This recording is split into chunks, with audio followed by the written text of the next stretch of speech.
trans women are in. And And I will say this, I got complimented multiple times on my swimsuit selection, by women, which is always great, women upholding women, and, a mhm, few men commented as well, which is to be expected. I'm kind of bodacious in the body. But I think what people see, especially when they look at me, I think they just see my comfortability, so they don't think anything out of the way.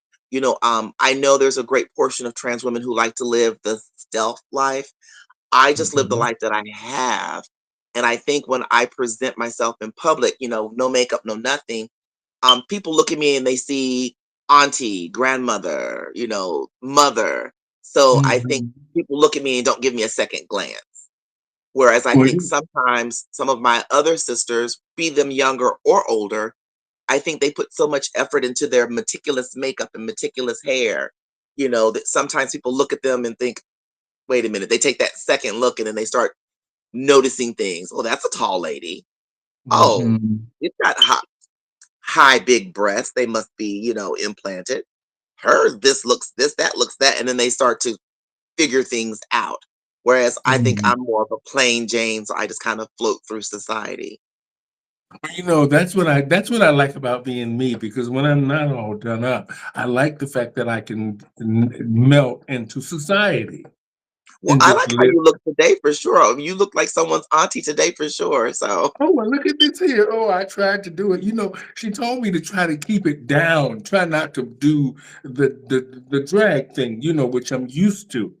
I want the girls to understand that I've been around this for 36 years. So I uh, understand that you have to relate to the women that you are talking to. They mm, need to see somebody looking back at them that looks like them or resembles them or acts like them. That way they can be comfortable to do what they do, and to I be think who that's they the are. important. And that's the importance of your doing interviews and shows like this, because oftentimes trans women were portrayed in the media one way. And I think that's why we often get approached in a sexual connotation because we're over sexualized in the media. Some Mhm, guys will say, when you come over, you're going to be dressed. I'm like, dressed as what? I mean, it's not Halloween. What are you asking about? You know, they're like, were you going to be dressed as a woman? I'm like, well, I live my life every day as one. So what? And then I realized it's not a connection for me because they're looking for a fantasy version. They're looking for the porn version of a trans woman. They want the long mhm, painted nails, the hair, the makeup, the tight costume, the corseted waist. And that's not what I'm giving. That's not who I am. That's a mhm, fantasy that I can create on stage for you, but it doesn't follow mhm, me off. mhm.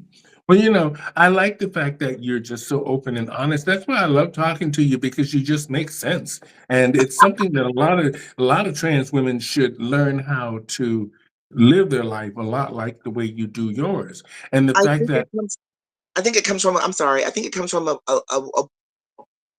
expectation. I think that some trans women think that people expect something from them versus just being who and what they are. As a person of Mhm, color, representing, Black American women, I know sometimes people turn heads when they see Black women in makeup because it's not customary to see Black women in a full beat. You know what I'm saying? You know, mhm. and when you present that, you might get some looks. But I don't think that we owe the world anything other than who we are honestly and at our core. So I'm always going to stay true to myself and be my plain ordinary self. Mhm. I find it rather strange. I have a conversation coming up with a bunch of Black ladies in a few weeks here. And I said something in the interview about the fact that Black women have always not really like Black trans women. But today's society, they're trying to look like drag queens or trans women with the eyelashes, the BBLs, the outrageous clothes. And then they don't want men to call them drag queens. But now they're looking a lot like drag queens or trans women that would be performing. And that's the truth. I've had this conversation with multiple girlfriends. There was a time that we wanted to emulate looking like, our beautiful sisters. and now it's like they're wanting more to look like us. I think because of the way that some trans women are exalted and put in a certain pedestal, that it's the look is what's desired. They want to have the look, but they don't want to have the life. You know what I'm saying? Mhm. I've seen women be insulted that someone thought they were trans, and I've seen women feel, like, I don't know the word I'm looking for, but they would feel like, oh my God, you thought I was trans? I look that pretty that you thought I could be a trans woman? So it comes Mhm. in both hands. I think there's always going to be a disconnect. Well, not always, but I think there's often a disconnect because people don't know how to express themselves. And when I've had the opportunity to speak with Black women, um, I often said, no one's trying to, because I think people think that we're trying to compete with women for mates, spouses, whatever. And Mhm. to me, or for me, a man who wants to be with a trans woman wants to be with a trans woman. He can be Mhm. attracted to women in general, but he wants to be with a trans woman for a particular reason. And so we're not uh, battling you out for men. We're not, in competition, in my opinion. I often like to tell Black women, I admire you so much that I became you. So Mhm. I'm here to be in the fight with you. You know, um, a lot of people would say that in the hierarchy of the human race, the Black woman's, the Black woman's on the bottom of the pile. So why would Mhm. I make the choice to move myself to the bottom of the pile? And the reason I say I do make that choice is because I know I want to be strong enough with the being on this planet that supports everything else. And that's the Black. Mhm. The Mhm. strongest person I've ever known in my life have always been Black women. That's physically, mentally, spiritually. And that's what I Mhm. want.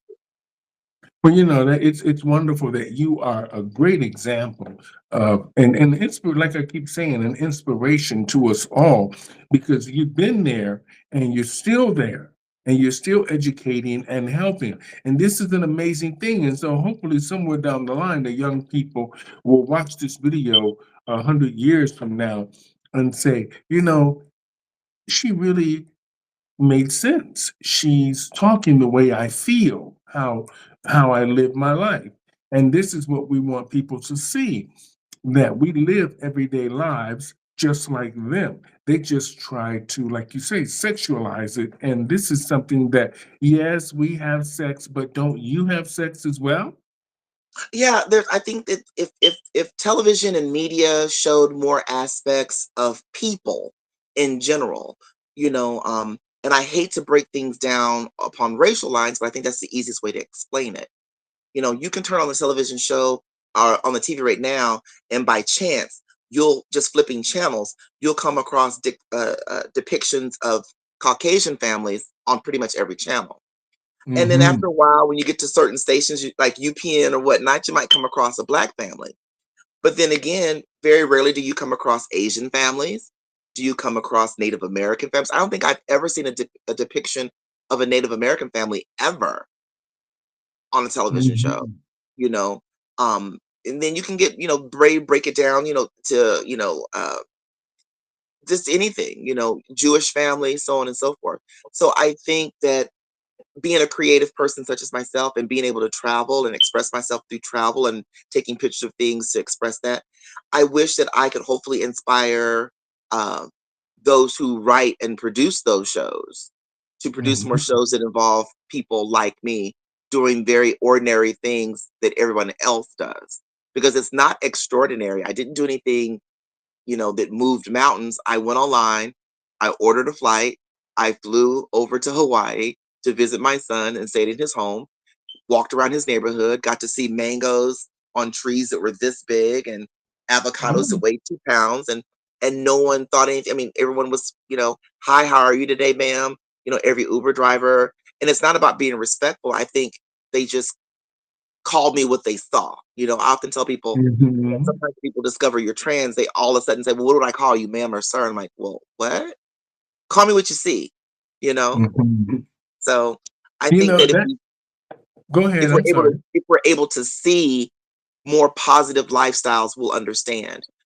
Quickly I'll say this. It reminds me of when the Cosby show came out, And my Caucasian friends and some Black families were saying it was unrealistic. And I'm like, but why was it unrealistic? It was realistic for me, coming from an upper middle class family whose family members, worked as nurses or doctors or lawyers or were in the military, you know. But yet when they do a depiction of, say, a family being depicted on the movies Friday After Next, well, that's realistic. That wasn't realistic for Mhm. me. I didn't grow up in the hood or the ghetto or whatever kind of, negative connotation people want to say. So if there's any producers that are ever watching this, hey, if you want to make a movie or a reality show about trans women being trans women, not involved in the glamour world, not involved in drag, but just day to day, everyday life, I'm available. Mhm. It's funny. I love watching the show Red Fox, and he did an episode where he was having a toothache and he had to go to the dentist. And Hmm. he, the man that came out to fix his teeth was black. I mean, was white. And he was asking him all kinds of questions, this and that, and this and that. And he didn't want him working on his teeth. He says, I want somebody that's been in the business a long time. And in other words, he was trying to say that he wasn't qualified to work on his mouth. And he wanted the head of the surgery department to look at his mouth and everything. I'm sorry, the person was black. So they sent in a white assistant to overall access him. And then he says, well, I don't think that I'm qualified. After looking at the CT, said, I don't think I'm qualified to fix your tooth. I will call the head of surgery to do it. And in comes the same black man that came out the first time to look at his tooth. And he just sort of went, oh, how you doing, brother? It I was think it's I very I think it funny. boils down to perception. I'm thankful that my parents taught me that we could be anything we wanted to be. And the one Mhm, thing I can remember my dad saying as I was a young child was never be the stereotype. You can be anything you mhm, want to be, but never be the stereotype. Never be what they want you to be or what they expect you to be. Always, go past their expectations, whoever they were, you know. mhm. And that's what I've always championed myself to be, more than your expectation. Mhm. So, on that note, how was your vacation? How was it overall? My vacation is always lovely. We did a lot of outdoor things. There were a few times we just stayed in the house and laid in bed and watched Netflix and just vacationed or just, commiserated together. My sister and I, it was our first trip there. If you've never been to Hawaii, go. It's a unique experience in and of itself. From the little things, just from the trees, the Mhm, flora and fauna that you see, they just don't exist anywhere else. Um, my sister was out on the patio one day or on the veranda on the balcony, and she's like, "Girl, come here, girl, come here, come here, come." And she was excited. And so I ran to see what she was. She goes, "Girl, look." And I said, "What?" She goes, "You don't see them parrots." I say, "Yeah, it's just parrots flying around here." I say, "Well, parrots are their natural birds, like how in Texas y'all have crows and in Phoenix we have pigeons. You know, have you noticed that you don't see any crows here?" She's like, "Oh, I didn't notice that." I said, "Because they're normal